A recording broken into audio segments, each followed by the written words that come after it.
الحمد لمن قدر خيرا وقبلا والشكر لمن صور حسنا وجمالا والشكر لمن صور حسنا وجمالا فرد صمد عن صفة الخلق بريء فرد صمد عن صفة الخلق بريء رب عزلي خلق الخلق كمالا رب العزلي خلق الخلق كمالا لا زد ولا ند ولا حد لمولاه لا زد ولا ند ولا حد لمولاه الآن كما كان ولم يلق زوالا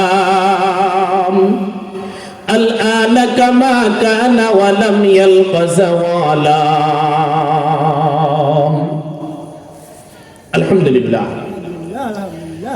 বাবরকান্দি দারুস সুন্নাত দাখিল মাদ্রাসার 54তম বার্ষিক ওয়াজ ও দোয়ার মাহফিলের সম্মানিত সভাপতি জনাব মোহাম্মদ শামসুদ্দিন চেয়ারম্যান সাহেব, সাবেক চেয়ারম্যান 6 নং নীলক্ষী ইউনিয়ন পরিষদ। আজকের মাহফিলের প্রধান আকর্ষণ, প্রধান বক্তা হযরত মাওলানা শরীফ মোহাম্মদ হাবিবুর রহমান যুক্তি বেয়াদি সাহেব, কুমিল্লা। অনেকে আমার পূর্বে আলোচনা করেছেন ওয়ারাসাতুল আম্বিয়া রাসূলুল্লাহ সাল্লাল্লাহু আলাইহি ওয়াসাল্লামের ওয়ারিস, সামনে উপস্থিত উলামায়ে কেরাম, স্টেজে উপস্থিত উলামায়ে কেরাম, সামনে উপস্থিত যুবক ভাইয়েরা, বড় বড় বাবারা, পর্দার অন্তরালের মা ও বোনেরা, আমি আমার অন্তরস্থল থেকে সালাম জ্ঞাপন করছি। আসসালামু আলাইকুম ওয়া রাহমাতুল্লাহি ওয়া বারাকাতুহু। আল্লাহ তাআলা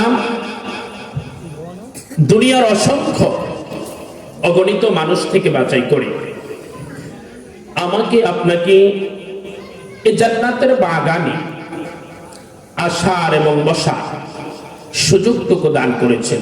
এজন্য জবান খুলে বলছি আলহামদুলিল্লাহ। আরেকবার চিৎকার দিয়ে বলছি আলহামদুলিল্লাহ। লক্ষ কোটি দরুদ ও সালাম প্রেরণ করছি বিশ্ব মানবতার মুক্তির দূত সাইয়্যিদুল মুরসালিন খাতামুন নবিয়্যিন, সকল নবীদের সরদার, সকল নবীদের নবী, ইমামুল মুরসালিন জনাবে মুহাম্মদ রাসূলুল্লাহ সাল্লাল্লাহু আলাইহি ওয়াসাল্লামের উপর সকলে বলছি সাল্লাল্লাহু আলাইহি ওয়াসাল্লাম। শহীদদের রূহের আত্মার মাগফিরাত কামনা করে আমরা কিছু কথা আজকে কোরআন থেকে শোনার জন্য চেষ্টা করব। বলছি আলহামদুলিল্লাহ। সকলে জবান খুলে বলছি আল্লাহু আকবার। আরেকবার জবান খুলে বলছি আল্লাহু আকবার। আমরা মাহফিলে মানুষ আছি না নাই এটা তাদেরকে জানাই দিলাম, ঠিক কি না? আমরা মাহফিলে যে মাহফিলের প্যান্ডেল আস্তে আস্তে কানায় কানায় ভরতেছে এটা আমরা তাদেরকে জানাই দিলাম, ঠিক কি না? কিন্তু যারা দূরে দূরে আছেন আমি অনুরোধ করে বলবো, বিনয়ের সাথে বলবো, আলেমদেরকে দাওয়াত দিয়ে বাড়িতে বসে থাকা এটা বেয়াদবি ছাড়া আর কিছুই নয়, ঠিক কি না? এজন্য দুনিয়ার সকল কাজকর্ম কিছুক্ষণের জন্য ছেড়ে দিয়ে সকলে জান্নাতের বাগানে চলে আসি বলে ইনশাআল্লাহ। আমরা যতক্ষণই কথা বলবো কোরআন ও সুন্নাহ থেকে বলার জন্য চেষ্টা করব। রাজি আছেন ইনশাআল্লাহ? আমি একটা বিষয়ের উপরে কথা বলবো, কথাটা বলবো কোরআন ও সুন্নাহ থেকে। কোরআন ও রাসূলের আদর্শের বাইরে, রাসূলের সুন্নাহর বাইরে থেকে আমরা এদিক সেদিক থেকে কোনো কথা টানাটানি করব না। স্বামী এবং স্ত্রী এক একজনের কি কর্তব্য, কি দায়িত্ব, এই বিষয়ের উপরে কিছু কথা আমি কোরআন থেকে বলার জন্য চেষ্টা করব। আল্লাহ তাআলা যদি তৌফিক দান করে আমরা সকলে বলি আল্লাহুম্মা আমিন। সম্মানিত উপস্থিতি, কোরআন থেকে কথা বলবো না বাবার কাহিনী শুরু করবো? এই কথা বলেন, কোরআন থেকে না বাবার কাহিনী? আমরা কোরআন নিয়ে বাঁচতে চাই, ঠিক কিনা? এই কথা বলতে হবে, আমরা কোরআন নিয়ে বাঁচতে চাই, ঠিক কিনা? আমরা কোরআন নিয়ে মরতে চাই, আমরা কোরআন নিয়ে জান্নাত পর্যন্ত যাইতে চাই। রাজি আছো মুসলমান? কারা কারা রাজি? দুটো হাত তুলে আল্লাহকে দেখিয়ে দাও। লিল্লাহি তাকবীর।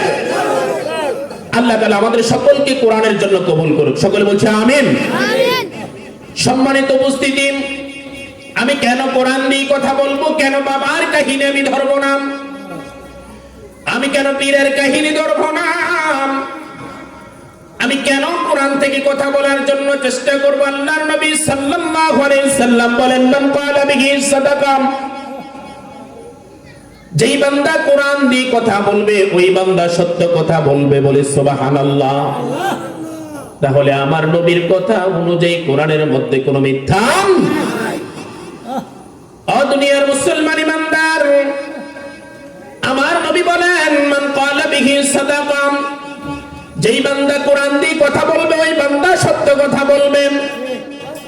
তাহলে বোঝা যায় আমার নবীর কথা অনুযায়ী কোরআনের মধ্যে কোনো মিথ্যা নাই, কোরআনের মধ্যে কোনো কিচ্ছা কাহিনী, একমাত্র কোনো কিচ্ছা কাহিনী কোরআনের মধ্যে নাই। সবগুলো কথা আমার আল্লাহর এবং আল্লাহর রাসূলের। আল্লাহু আকবার। কারণ আমার আল্লাহ তাআলা কোরআনটা যখন নাজিল করলেন, কোরআনের প্রথমে বললেন, যালিকাল কিতাবু লা রাইবা ফি। আমার আল্লাহ তাআলা বললেন, কোরআনটা যখন আমি নাজিল করলাম, কোরআনের প্রথমে বললাম এই কিতাবের মধ্যে কোনো সন্দেহ নাই, কোনো সন্দেহের অবকাশ নাই। ও দুনিয়ার মুসলমান, যেই কিতাবের মধ্যে কোনো সন্দেহ নাই, কোনো সন্দেহের অবকাশ নাই, আমরা চাই এই কিতাবের আইন প্রত্যেকটি জায়গায় চালু হোক, ঠিক কিনা? আমরা চাই এই কিতাবের আইন যদি আমরা বাংলাদেশের সংসদে চালিয়ে দেই, ঠিক কিনা মুসলমান? আমরা চাই এই কোরআনটা দিয়া রাষ্ট্র থেকে শুরু করে পারিবারিক পর্যন্ত আমরা কোরআন দিয়ে চালাবো। রাজি আছো মুসলমান? আমরা চাই এই কোরআন দিয়া আমাদের দেশ চলবে, এই কোরআন দিয়া আমাদের জেলাটা চলবে, এই কোরআন দিয়া আমাদের থানাটা চলবে, এই কোরআন দিয়া আমাদের ইউনিয়ন চলবে, এই কোরআন দিয়া আমাদের পরিবার পর্যন্ত চলবে, ঠিক কিনা মুসলমান? ও দুনিয়ার মুসলমান, যখন কোরআনের আইনটা পরিবারের মধ্যে চালু হয়ে যাবে রে গোলাম, যখন কোরআনের আইনটা পরিবারের মধ্যে চালু হয়ে যাবে, তখন আমার বিবি বেপরদায় থাকবে না, আমার সন্তান বেপরদায় থাকবে না, আমার মেয়ে বেপরদায় থাকবে না।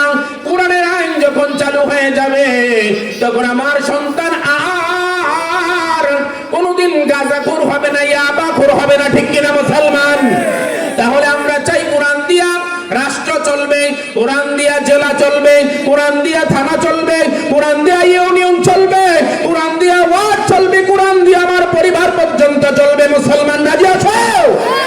ও দুনিয়ার মুসলমান, যখন কোরআনের আইন চালু হয়ে যাবে, এই দেশে চুরি ডাকাতি বদমাশি কোনো কিছুই থাকবে না। তারপরে আমার নবী বলেন, ওয়ামান আমিলা বিহি উজরাম, যেই বান্দা কোরআন দিয়ে আমল করবে ওই বান্দা সঠিক আমল করবে। সুবহানাল্লাহ। আপনি যখন কোরআন দিয়ে আমল করবেন, আমলের ভিতরে কোনো ফরমালিন ঢুকবে না। আপনি যখন কোরআন দিয়ে আমল করবেন, তখন এই আমলের মধ্যে কোনো বেদাত আসবে না, ঠিক কিনা? যখন আপনি কোরআন দিয়ে আমল করবেন, তখন ওই আমলের ভিতরে কোনো বেদাত থাকবে না।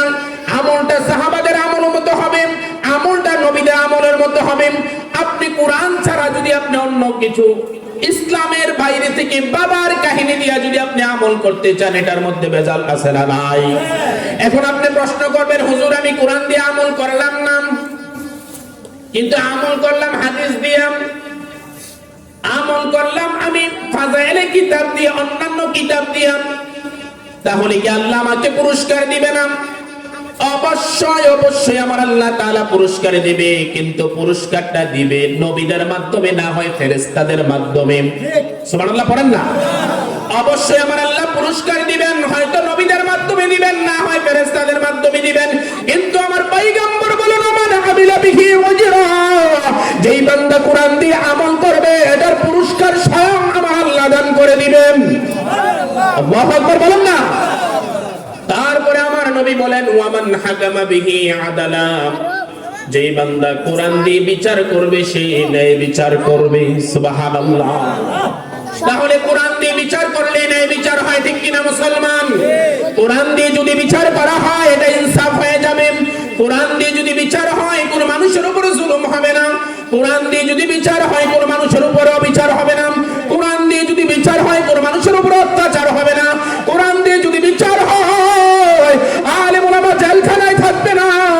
কোরআন দিয়ে যদি বিচার হয় রে মুসলমান, সব গাঁজাখোর, সব ইয়াবাখোর, এই দুনিয়ার জমিনের ভিতরে যত বদমাশ আছে সবগুলো জেলখানায় থাকবে, ঠিক কিনা? কিন্তু যখন কোরআন দিয়ে বিচার হবে তখন আলেম ওলামা আর জেলখানার মধ্যে থাকবে না। ও দুনিয়ার মুসলমান ইমানদার, কিন্তু আলেম ওলামা জেলখানা থাকে তো এটা ভয় পায় না। যদি আলেম ওলামা জেলখানায় থাকবে কার সন্তুষ্টির জন্য? এই কথা বলতে হবে, কার? আল্লাহর সন্তুষ্টির জন্য জেলখানায় থাকবে। ও দুনিয়ার মুসলমান, এজন্য আমরা চাই ওমান হাকামা বিহি আদালা, আমার নবীর কথা অনুযায়ী সব জায়গায় কোরআনের বিচার চালু হয়ে যাও, ঠিক কি না? ও দুনিয়ার মুসলমান, লক্ষ্য করে শোনো, আমার নবী সাল্লাল্লাহু আলাইহি ওয়াসাল্লাম বলেন কোন বান্দা যদি নিজেই হেদায়েতের উপরে থাকতে চায়, আমি আলোচনা কিন্তু ঢুকতেছি, আপনারা মনোযোগ আছে তো? কোন বান্দা যদি নিজেই হেদায়েতের উপরে থাকতে চায় ওই বান্দা যেন কোরআন দিয়ে কথা বলে। সুবহানাল্লাহ। ওয়া মান দাআ ইলাইহি হাদাম, যেই বান্দা নিজেই হেদায়েতের উপরে থাকতে চায় সে যেন কোরআন দিয়ে কথা বলে। ও দুনিয়ার মুসলমান ইমানদার, আমি নিজেই হেদায়েতের উপরে থাকতে চাই, আপনাদেরকে হেদায়েতের উপরে রাখতে চাই। এইজন্য বাংলাদেশের যেই কোনো জায়গায় আলোচনা করতে চাই কোরআন দিয়ে বলার চেষ্টা করে, ঠিক কি না? ও দুনিয়ার মুসলমান, আল্লাহর নবী বলেন মান ইত্তাবাআল হুদা বিগাইরিল কুরআন আদাল্লাহুল্লাহ। তিরমিজির বর্ণনা বলছেন যেই বান্দা কোরআন শোনার এমন এক জায়গায় ভালো হওয়ার নিয়তে যায় কিন্তু যায় দেখে কোরআনের আইন নাই, কোরআনের বিধান নাই, কোরআনের দ্বারা পরিচালিত না, আল্লাহ তাআলা বলেন ওই বান্দা যদি সেখানে থাকে আমার নবী বলেন আল্লাহ তাআলা দায়িত্ব নিয়ে ওই বান্দাকে গোমরা বানায় দেয়। বলে নাউজুবিল্লাহ। ও দুনিয়ার মুসলমান ইমানদার, লক্ষ্য করে শোনো, আদাল্লাহ শব্দটার দিকে খেয়াল করুন। আদাল্লাহ ইউদিল্লুম বাবে ইফআল থেকে শব্দটা এসেছে। ও দুনিয়ার মুসলমান, আমার নবী বলেন যদি বান্দা হেদায়েতের নিয়ত যদি কোথাও যায়, যদি আমার আল্লাহর আইন না থাকে, আমার আল্লাহর বিধান না থাকে, সেই জায়গায় আমার রাসূলের আদর্শ না থাকে, আমার আল্লাহ দায়িত্ব নিয়ে বান্দাকে গোমরা বানায়া দেয়। নাউজুবিল্লাহ বলেন না? এজন্য যদি আমার আলোচনা বুঝে থাকেন, জবান খুলে বলেন, যদি আলোচনা বুঝে থাকেন, আমার আল্লাহ দায়িত্ব নিয়ে যদি কোনো বান্দাকে গোমরা বানায় দেয়, ওই বান্দাকে হেদায়েত দেওয়ার মতো কোনো গোলামের আছে? পৃথিবীর কোন বান্দা তাকে হেদায়েত দিতে পারবে? তাহলে কোরআন আছে যেখানে আমরা আছি, কোরআন নাই যেখানে আমরা নাই। এজন্য বাংলাদেশের জমিনের মধ্যে যতগুলো দল আছে রে বান্দা, সবগুলো দল আমরা মানি, কিন্তু যেই দলের মধ্যে কোরআন নাই ওই দলের প্রতিষ্ঠাতা যদি আমার বাবা হয়, ওই দলে আমরা। কোরআন আছে যেখানে আমরা আছি। এজন্য দুনিয়ার মুসলমান, আমরা যখন কোরআন থেকে কথা বলবো বাবার কাহিনী যদি আমরা না বলি, ও দুনিয়ার মুসলমান, তখন আমাদের হেদায়েত আস্তে আস্তে চলে আসবে। কার কথা? কোরআনটা আল্লাহ তাআলা দুনিয়ার জমিনের মুত্তাকিনদের জন্য হেদায়েত হিসাবে আমার আল্লাহ নাযিল করে দিয়েছেন। আল্লাহু আকবার। এখন কিছু কথা আমি কোরআন থেকে বলবো, আস্তে করে। কোরআনটা কি জিনিস আমি আপনাকে বুঝালাম। কোরআন থেকে কিছু কথা বলবো, বলার পরে কিছু কথা আপনার পক্ষও যেতে পারে, বিপক্ষও যেতে পারে। শুনতে হবে না? এই কথা বলতে হবে, শুনতে হবে না? কিছু কথা আপনার পক্ষও যাবে, বিপক্ষও যাবে। কিছু কথা আমার পক্ষে যাবে, আমার বিপক্ষও যাবে। কিছু কথা আমার বাবার পক্ষেও যাবে, আমার বাবার বিপক্ষও যাবে। কিছু কথা পান্ডালে তাদের পক্ষেও যাবে, পান্ডালে তাদের বিপক্ষও যাবে, ঠিক কিনা? কিন্তু শুনতে হবে কিনা? কারণ কোরআন আছে যেখানে আমরা আছেন।